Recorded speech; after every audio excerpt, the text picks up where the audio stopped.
সেই লোকদের দেখো যাদের ভাগ্য তোমার চেয়ে খারাপ।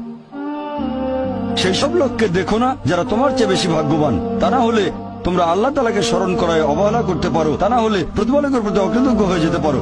তাহলে নবী বলেছেন তাদেরকে দেখো যাদের ভাগ্য খারাপ। তখন আপনি বলছেন আচ্ছা, এই লোকটার তো কোনো গাড়ি নেই, আমার একটা মারুতি অন্তত আছে। তাকে দেখবেন না যারা সে মার্সিডিজ। ও, আমার মার্সিডিজ নেই কেন?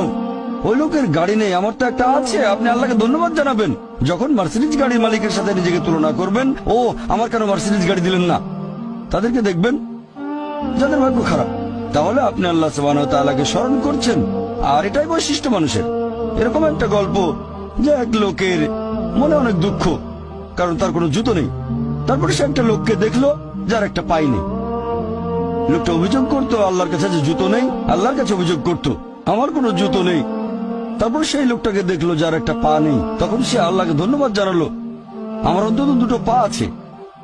তাহলে সন্তুষ্ট হওয়া একটা পরীক্ষা। আমাদের নবী মুহাম্মদ সাল্লাল্লাহু আলাইহি ওয়াসাল্লাম বলেছেন, এটা আছে সহিহ বুখারীতে খণ্ড নম্বর 8, যে সত্যিকারের সম্পদ হচ্ছে সন্তুষ্ট হওয়া, ধন সম্পত্তি নয়।